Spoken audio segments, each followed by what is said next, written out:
creepers, where'd you get those creepers? Creepers, creepers, where'd you get those eyes? Cause y'all get up, how'd they get so lit up? Cause y'all get up, how'd they get that size? Creepers, creepers, where'd you get those creepers? Creepers.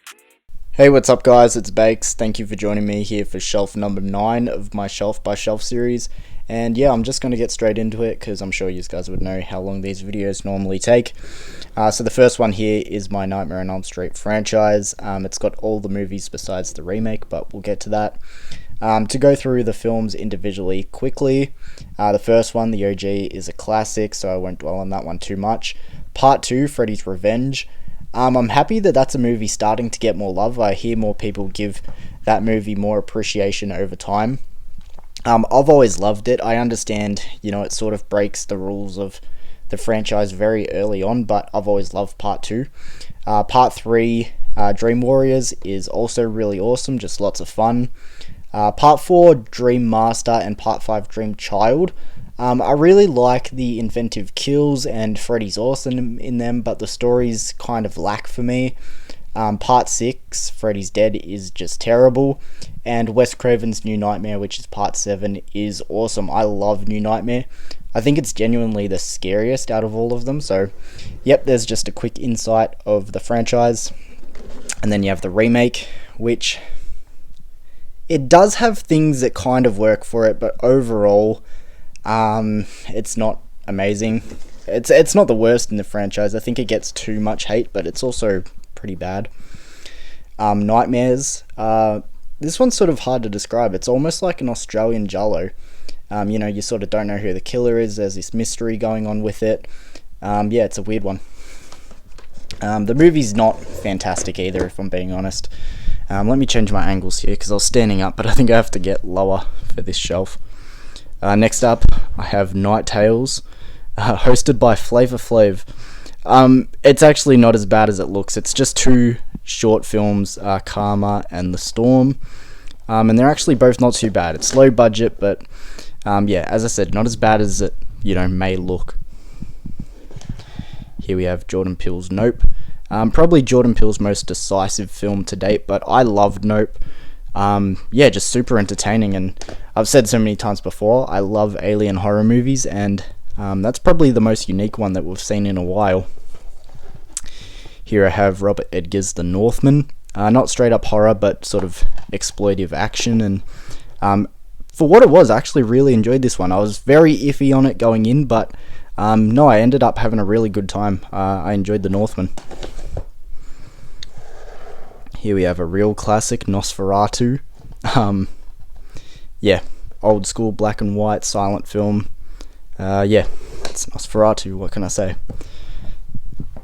I always knew this was going to be a difficult shelf. This is the first one where I have to actually sort of be down on my knees, so you might have to bear with me, guys, moving around.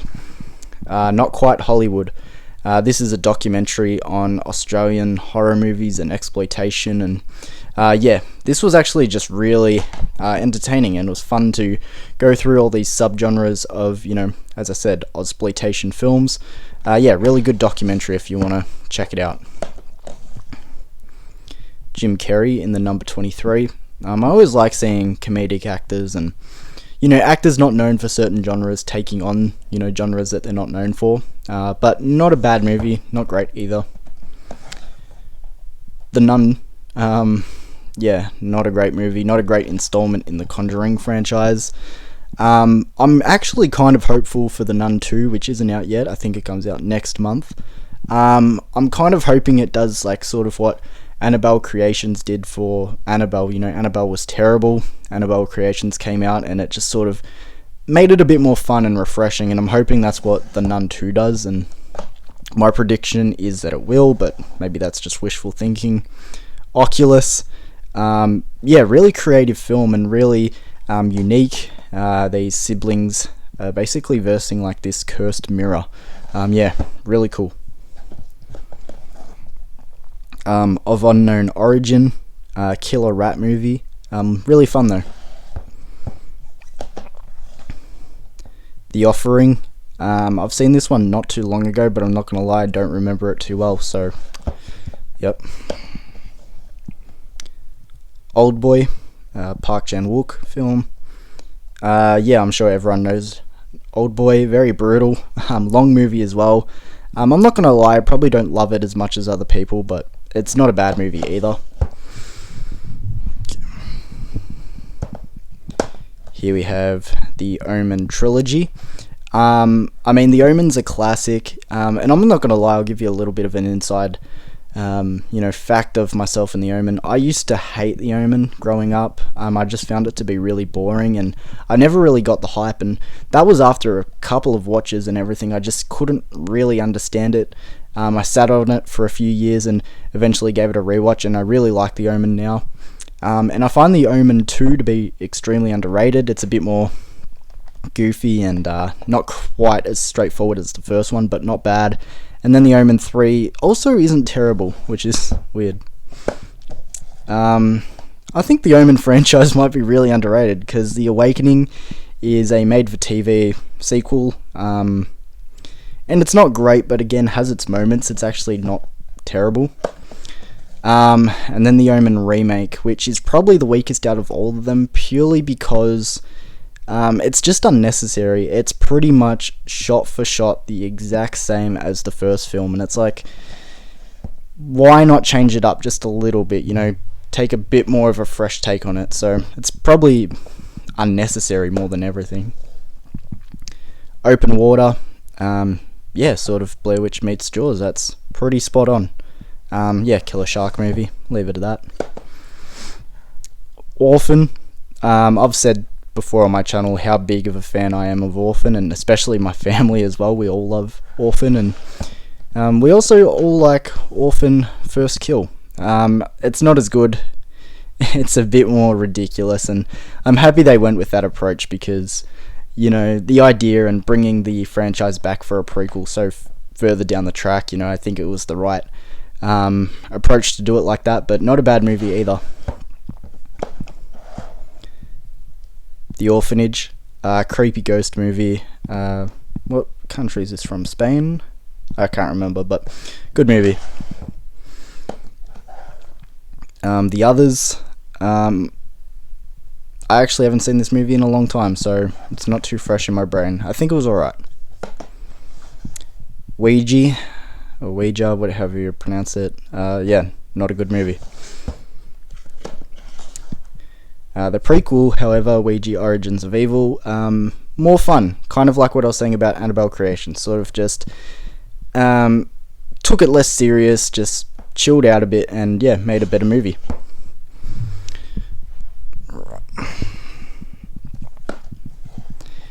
The Outwaters, kind of a newer film. Man, what can I say about this movie? I was really excited to check this one out, actually.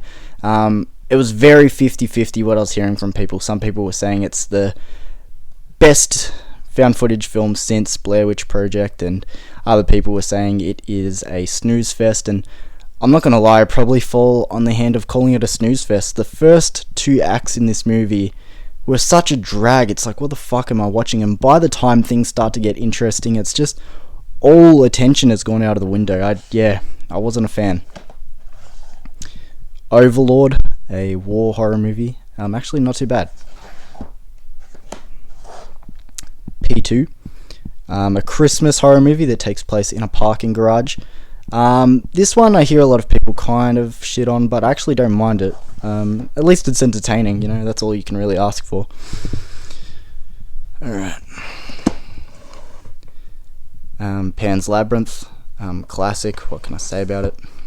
The Paranormal Activity franchise we're getting into here. I mean, for what it is, I know a lot of people sort of look back on this film and they're like, oh, it was so different, and it really was, and you can credit some films coming after that for this. It was pretty cool. Paranormal Activity 2, I think, is kind of underrated. It's sort of the most slept on one, probably. You hear not a lot of people talk about that one. Part 3, which I'd probably say is the scariest, and probably my favourite as well. Really rewatchable. Part 4, You hear a lot of people shit on this movie, and by all means, it's not as good as the first three. But I'm not gonna lie, I actually kind of like it. I find this movie to be funny, especially the boyfriend. He has like lots of funny one-liners, and kind of like that movie. Ugh. I really underestimated what it was gonna be like. Down on my knees, scooting along the floor for this shelf. It's not fun. Part 5, the marked ones. I know a lot of people kind of like this one because it takes a different approach and changes up the storyline a little bit, but wasn't a fan of this one. I kind of find it to be a little bit cringy. And this one's even worse. Part 6, the Ghost Dimension. I haven't seen the 7th one, Next of Kin, but yeah, I'll get around to it.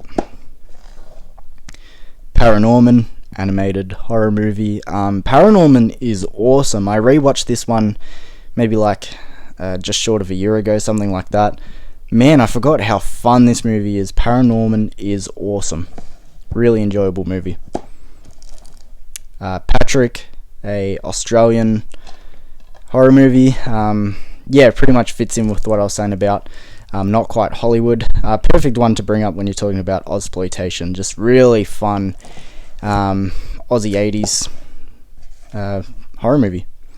Pearl, still wrapped, but I've seen this movie. I am itching to watch this movie. I almost rewatched it the other night, and my dad came in and he was like, "Oh, what are you going to watch?" And I was like, "Pearl," and he's like, "Oh, I might watch that with you," but he was like, "You'll have to hold off, I'm tired." I'm like, "Oh, whatever." So yeah, sits on the shelf another day. The People Under the Stairs, really good Wes Craven movie. You know, everyone brings up Nightmare on Elm Street and Scream when they're talking about Wes Craven, but People Under the Stairs is so underrated. What a cool movie. Personal Shopper. This movie, to me, is really boring. Did not enjoy it. Alright. Pet Sematary. One of, definitely in my top 5 Stephen King adaptations. Just really bleak, brutal, but so entertaining and scary. What a good story. Yeah, what else can you say about Pet Sematary?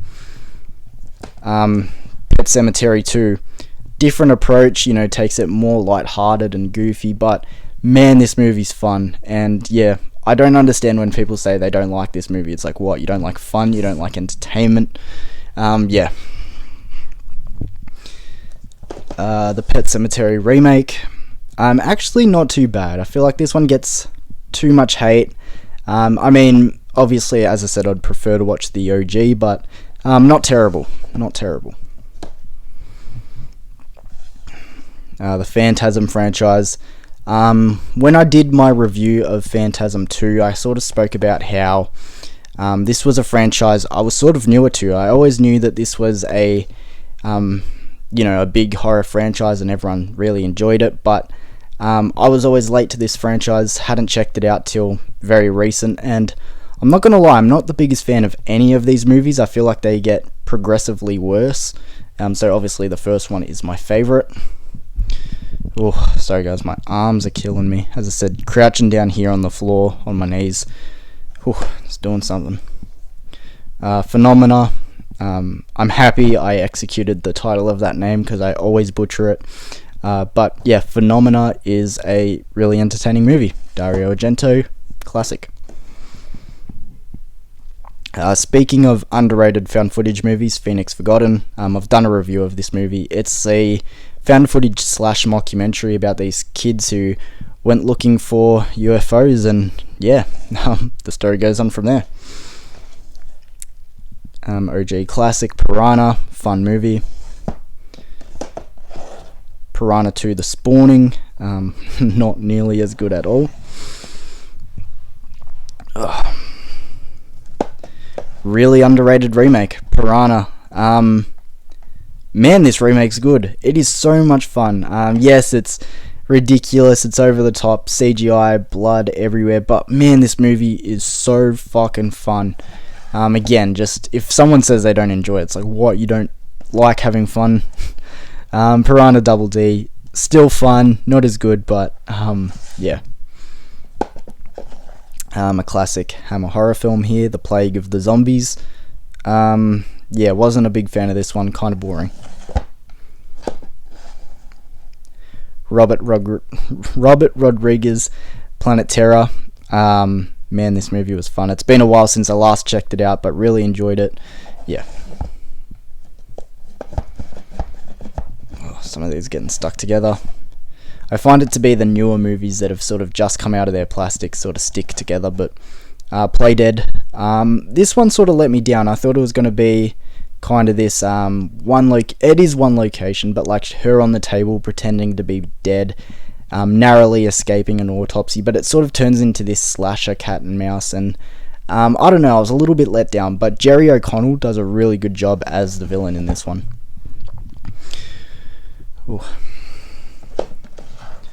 Poltergeist. I mean, what can I say about Poltergeist? It's a classic. Yeah. Poltergeist 2 and 3. Each of them have their moments. 2 and 3 aren't terrible, but, you know, not nearly as good as the first. The Poltergeist remake. Now, talk about remakes that surprised me. I literally thought this was going to be garbage. For the longest time, never picked it up. It pretty much came straight into like garbage bins, like, you know, $4 bargain bin sort of things is what I was meant to say. And yeah, I put it off for the longest time. This movie was fun. If you haven't seen the remake for Poltergeist, I recommend it. Oh, sorry, this is probably the least steady my camera work has ever been in this series. It's, as I said, it's just because I'm on my knees and my shoulders are killing me from just holding the camera up, but let's keep going. Possessor, a film by Brandon Cronenberg, who, if you don't know who Brandon Cronenberg is, he is the son of David Cronenberg, and yeah, just like David Cronenberg, these movies are really trippy, but entertaining. Cool movie, Possessor. It's not going to be for everyone, but yeah, if you like his dad's work, you'll probably like that movie. The Predator Trilogy. Obviously the first one is the best. I hate Predator 2. I know people are kind of mixed on it, but I really don't like it. And the third one actually isn't too bad. It's not great, but...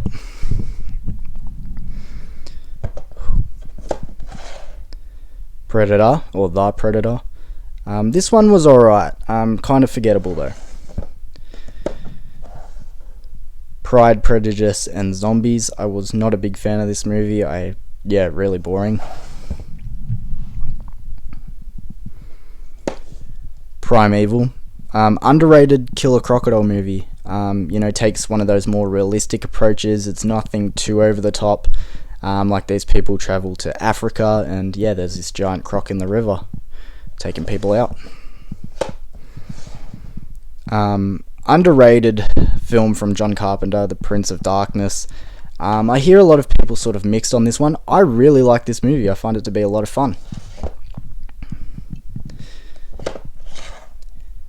Killer Kid movie, The Prodigy. Was alright, not too bad. Prom Night and Prom Night 2.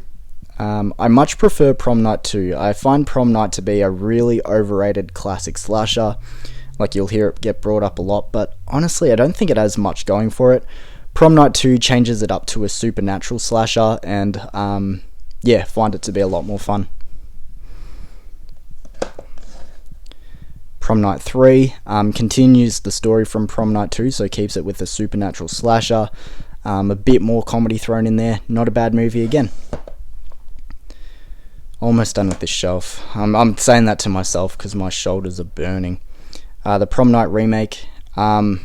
This is going to be a very unpopular opinion, but I think this movie actually isn't bad.